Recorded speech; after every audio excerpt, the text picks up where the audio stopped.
27 апреля – это знаменательная дата в истории нашей республики. 27 апреля 1922 года была образована Якутская автономная Советская Социалистическая Республика в составе РСФСР. И я всегда, проходя мимо портретов основателей нашей республики, всегда с благоговением думаю об этих людях, о тех людях, которые тогда, в далеком 22 году, основали нашу республику.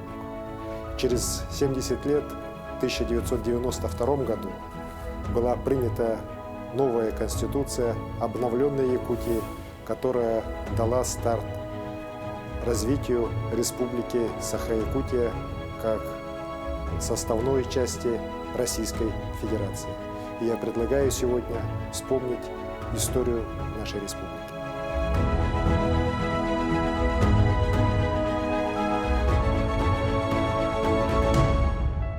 Истоки государственности Якутии, безусловно, берут свое начало в далеком XVII веке и связаны с вхождением Якутии в состав российского государства. Безусловно, датой вхождения Якутии в состав России надо считать 1632 год, когда казачий сотник Петр Бекетов в 70 километрах здесь ниже по течению реки Лена основал острог.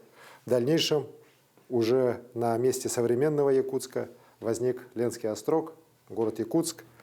И, безусловно, главной целью прихода тогда казаков это был поход за Пушниной. Пушнина в то время составляла основную часть доходов российской казны. До 1/3 доходов царской казны тогда составляли именно доходы от продажи пушнины. И вот можно посмотреть, что сбор ясака в Якутии составлял 8 тысяч шкур соболя в 1641 году, 1641 году, в 1701 году увеличилось до 12 720 соболей и 6818 лисиц. Конечно же, такое экстенсивное использование природных богатств не могло долго продолжаться, и уже после появления оружейного промысла соболь на территории современной Якутии практически уже исчез. И лишь в 20 веке, уже в 40-е годы, начался сюда завоз баргузинского соболя, началось его разведение, и в диких условиях он начал появляться, и уже последние десятилетия стабильно порядка 50 тысяч шкурок соболя у нас в Якутии добывается.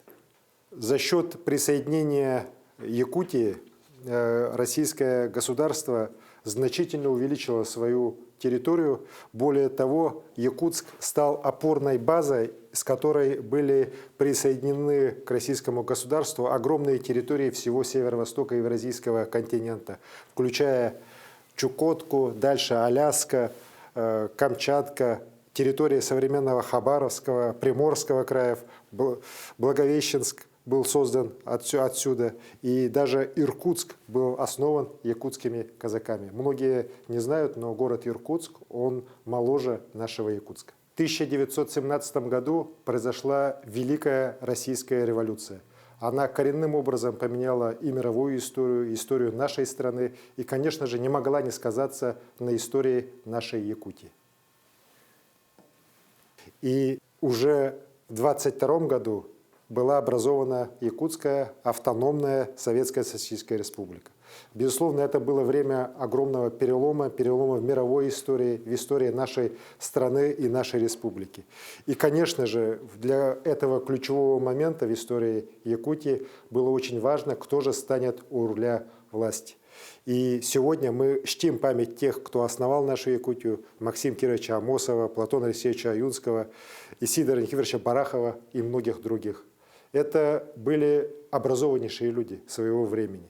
И именно их видение, их желание поменять историю, сделать жизнь в нашем крае лучше, сделало возможным создание нашей республики. Максим Амосов – это человек величайшего ума, блестящий оратор, который обосновал вопрос об образовании Якутской ССР перед Центральным комитетом Коммунистической партии. Он стал инициатором создания первых научных учреждений в республике. Именно благодаря нему состоялась первая комплексная научная экспедиция Академии наук Советского Союза. По его инициативе были созданы множество предприятий, учреждений в республике, которые до сих пор у нас работают. И, конечно же, он уже тогда продвигал вопросы развития инфраструктуры республики Саха-Якутия. Максим Кирович Амосов впоследствии многие годы работал на руководящих должностях в Москве. Он был одним из руководителей Казахстана, и именно он основал Киргизскую Советскую Социалистическую Республику и был первым ее руководителем. Платон Алексеевич Аюнский, гениальный якутский писатель, он был тем человеком, который открыл миру нашего Олонхо. Он оставил за собой бесценное наследие, перевод с устной формы на письменное образцов нашего народного устного творчества. В первую очередь, конечно же, это его знаменитое Олонхо Нюргун-Батур Стремительный.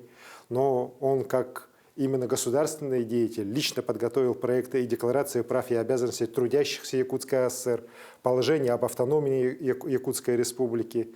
И на основе документов, которые готовил Платон Алексеевич Аюнский, именно так была образована Якутская ССР, первая в истории Якутии форма нашей государственности. Исидор Никифорович Барахов, он был выдающимся экономистом, ученым, имел масштабное видение развития Якутии, социально-экономического его развития. И его многие работы до сих пор читаются с очень большим интересом. Его роль в развитии экономики, безусловно, огромна. Он был высококвалифицированным финансистом, был прекрасным аналитиком, закончив уже в последующем Институт Красной Профессуры в Москве. Он многие годы работал, опять же, в руководящих органах Центрального комитета Коммунистической партии Советского Союза. У этих людей была непростая судьба. Они претерпели вместе с историей нашей республики различные ее периоды. Это был период и больших побед, и страшной клеветы. Все они погибли в годы репрессий. Но, как всегда бывает в истории, правда всегда все равно восторжествовала. И сегодня мы чтим память этих людей, тех, кто основал нашу республику. Конечно же, в советский период произошел огромный скачок в развитии Якутии. Скачок был и в области культуры, и образования, науки. Приоритетом стало вот именно культурное просвещение. Достаточно вспомнить, что уже в 1925 году на базе существовавшего с 1906 года Народного театра был создан Якутский профессиональный театр с постановками на якутском языке. Сейчас это Саха-академический театр имени Платона Алексеевича Аюнского. В 1949 году был образован Якутский научный центр, который сейчас является уже Якутским научным центром Сибирского отделения Российской академии наук с большим количеством академических институтов мирового масштаба. А одним из, конечно же, достижений образования республики является наш Якутский государственный университет, ныне Северо-Восточный федеральный университет имени Максима Кировича Амосова, который был основан в 1956 году.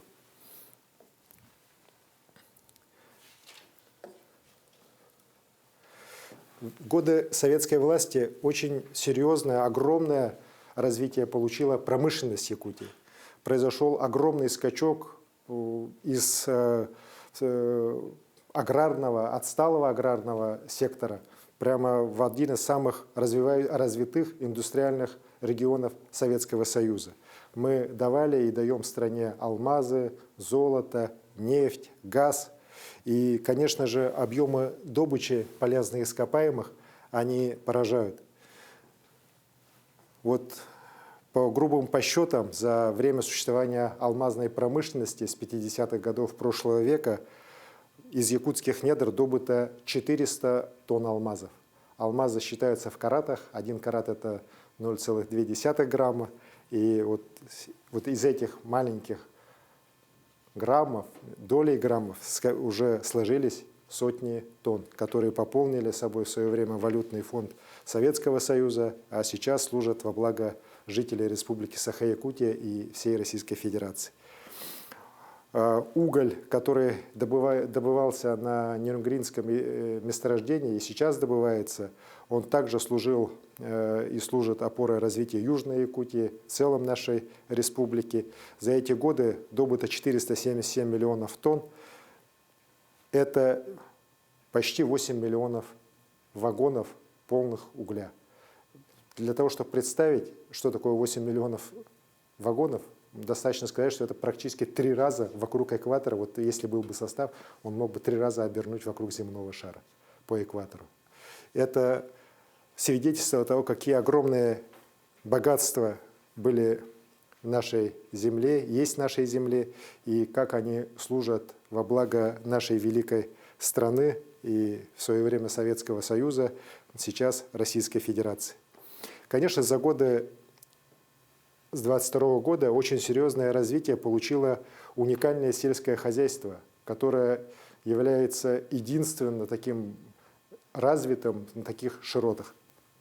По многим направлениям у нас есть выдающиеся достижения, о которых многие, к сожалению, сегодня уже подзабыли, но в далеком уже 1936 году в колхозе имени Сталина в Вилюйском районе под руководством Николая Семеновича Сапогарова был установлен мировой рекорд по сбору ячменя, который был официально зафиксирован фактом от 17 августа 1936 года. В среднем было получено 117 с лишним центнеров урожая ячменя с 1 гектара. Это на самом деле выдающиеся достижения сельского хозяйства не только Вилюйского района, не только нашей Якутии, но и всей нашей страны.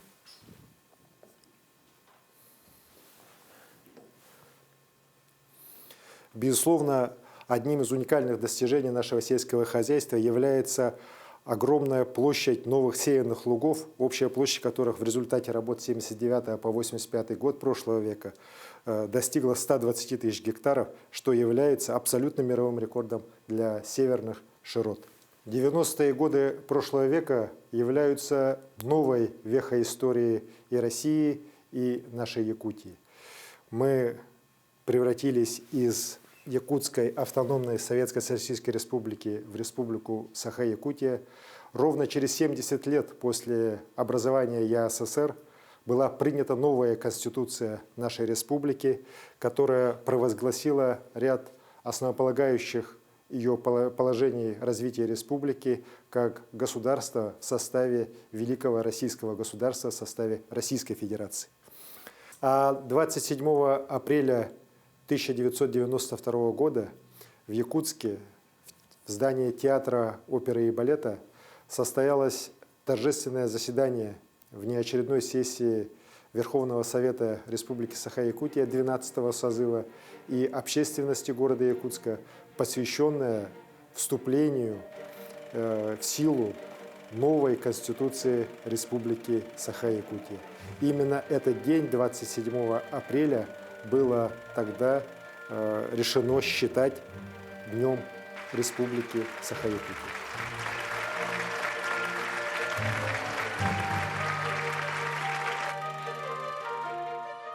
Конечно же, первые годы новой государственности Республики Саха-Якутия, ее развитие в 90-е годы мы связываем с личностью Михаила Ефимовича Николаева, чья мудрость, чья смелость, решительность действий позволили тогда провести структурную перестройку политической системы, экономической, социальной системы нашей республики в ту пору, когда вся Россия тоже претерпевала колоссальные социально-экономические изменения.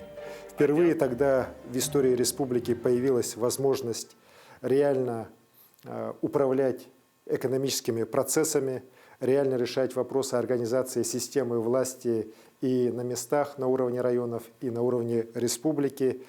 И благодаря действиям Михаила Ефимовича, как руководителя нашей республики, тогда, в далекие 90-е годы, была организована на уровне страны работа по подготовке и подписанию федеративного договора, который позволил определить и разграничить полномочия республик в отношениях с федеральными органами власти. И именно федеративный договор лег в основу Конституции Российской Федерации. А в июне 1995 года был подписан один из важнейших документов для дальнейшего развития Республики Саха-Якутия – договор о разграничении предметов ведения и полномочий между органами государственной власти Российской Федерации и органами государственной власти Республики Саха-Якутия с 15 дополнительными соглашениями, которые стали базисом для развития республики в то непростое и очень сложное время. Конечно, это было непростое время, но еще раз возвращаясь к принятию Конституции Республики Саха-Якутия, хочу сказать, что это на самом деле было эпохальное событие, которое стало базисом, фундаментом дальнейшего обустройства в целом всей системы власти и в целом развития нашей республики. Конституция – это основной документ нашей республики. И именно через нее новая Якутия тогда закрепила свой политический, свой новый экономический статус в новой России. Укрепление государственности Якутии завещано нам предками, сохранение и приумножение национального достояния. В 90-е годы больших перемен, для Якутии началась реально новая эпоха.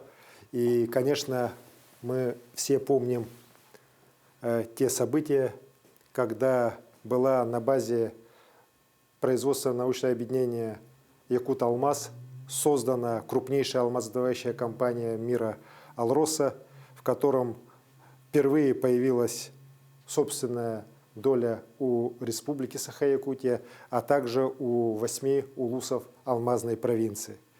Именно благодаря решениям 1992 года до сих пор компания «Алроса» является одним из самых главных бюджетообразующих предприятий на территории нашей республики.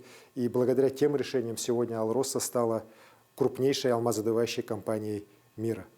Именно тогда, в 90-е годы, у нас появилась гранильная промышленность Якутии. Впервые стали гранить сырые алмазы. Это произошло тогда впервые в Сунтарском районе. И сегодня мы понимаем, что это было не только экономическое решение, это было и решение, которое несло в себе глубокий гуманитарный смысл, который позитивно повлиял в целом на самосознание всех якутян. Бурно развивалась в те годы и инфраструктура. Тогда были введены как раз крупнейшие инфраструктурные социальные объекты, такие как Национальный центр медицины, Высшая школа музыки. Был построен тогда в тяжелейшее время, в 1993 году, Кфен-Ягу, Дворец спорта 50 лет Победы, стадион Туймада, стадион Юность. Вторая очередь Центра медицины как Центр охраны материнства и детства. Появилось новое здание Саха-театра, и строительство всех объектов этих было профинансировано в первую очередь через целевой фонд будущих поколений, который как раз появился у нас благодаря решениям того 1992 года. Для села тоже было сделано в 90-е годы очень много. Тогда началась массовая газификация села, появился газопровод под рекой Вилюй, который позволил более активно осваивать средневилюйское газоконденсатное месторождение. Началась работа по подготовке переброски природного газа в заречные улусы через Лену. Началось реформирование аграрного сектора.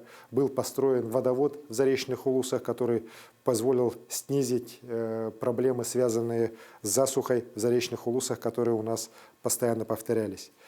Конечно же, мы понимаем, что проблемы развития села тогда были исключительно трудными и серьезными для всей России, но именно благодаря серьезной такой целенаправленной политике, проводимой тогда в республике, нам удалось тогда избежать коллапса в целом на селе. Активно развивались международные связи республики. Вообще деятельность Михаила Ефимовича сегодня Организацией Объединенных Наций оценивается как одна из таких выдающихся программ регионального развития. И недаром многие проекты, выдвинутые тогда Республикой Саха-Якутия, сегодня получили абсолютно новое значение и новое звучание уже в рамках всей нашей планеты.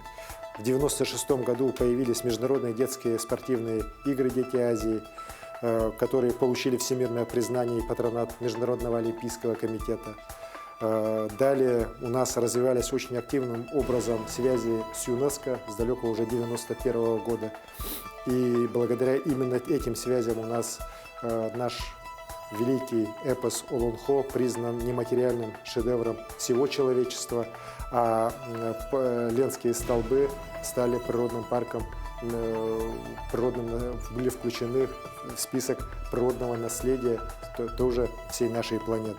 С 1993 года работает Северный форум, который сегодня стал одной из самых серьезных мировых площадок по диалогу между странами, между разными народами, именно по судьбам Арктики. И, конечно, самое главное – это инвестиции, которые в 90-е годы, непростые, сложные года, были сделаны именно в человека. И через Национальный фонд Баргары были профинансированы ряд проектов. Появились в те трудные годы Высшая школа музыки, Чурапчинский институт физической культуры и спорта, физико-математический форум «Ленский край». Все они сегодня тоже существуют и работают во благо якутян. Через 2 года, в 2022 году, мы будем отмечать столетие нашей республики. И какой мы придем к этому вековому юбилею, зависит от нас с вами. Мы прошли огромный путь развития за эти 100 лет. У нас богатейшие традиции, у нас крепкая основа для созидания будущего. Конечно, мы смотрим в будущее с оптимизмом, мы верим в себя. И наша главная задача, чтобы каждый человек в Якутии у нас жил богато и счастливо. Но для этого нам надо активно развивать инфраструктуру, строить дороги, аэропорты, морские и речные порты, опутать сетью быстрого интернета всю республику. Конечно, нам надо начать и закончить строительство Ленского моста, который является на самом деле символом, мечтой для многих поколений якутян. Нам надо очень бережно относиться к нашей хрупкой северной природе. Недаром своим первым указом после моего выступления в должность главы Республики Саха-Якутия я подписал указ об экологии.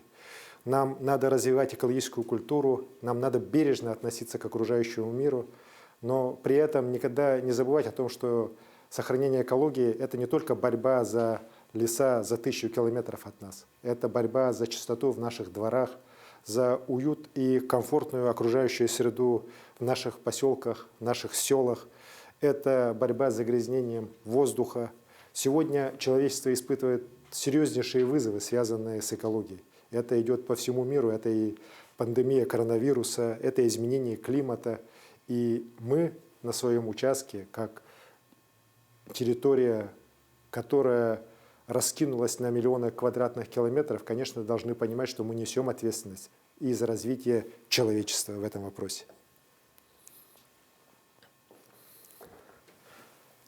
Важнейший вопрос – это развитие экономики. Все последние десятилетия республика развивалась как регион с преобладающей добывающей промышленностью. И это было оправдано.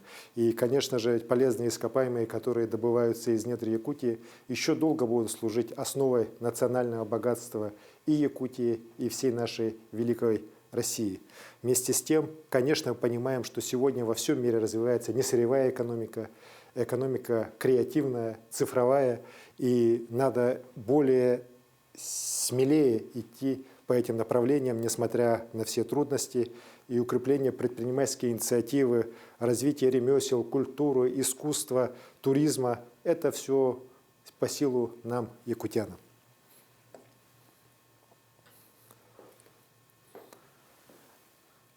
Но для того, чтобы развивалась экономика, чтобы развивалась социальная сфера, чтобы наши подходы к развитию Якутии получили реальное воплощение, нам надо, чтобы развивался человеческий капитал. Я не устаю говорить о том, что Якутию могут развить только образованные и культурные люди. Именно человек стоит в центре развития. Но для того, чтобы развиваться, быть сильным, человеку надо учиться. Надо овладевать новыми языками, надо овладевать новыми профессиями, которых, может, еще нет в мире. Надо обладать необходимыми навыками. И именно если мы будем находиться на таких позициях по отношению к окружающему миру, будем с ними идти наравне, где-то, может, даже впереди них, то мы сможем развить нашу республику, мы сможем стать лидерами развития в нашей стране. И я уверен, что у нас это получится, потому что в Якутии живут и жили, безусловно, талантливые люди. Люди, которые не боятся трудностей, которые всегда идут вперед, несмотря на все тяжести, и побеждают.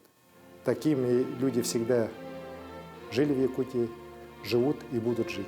Я с удовольствием поздравляю всех якутян с сегодняшним нашим днем рождения, с Днем Республики.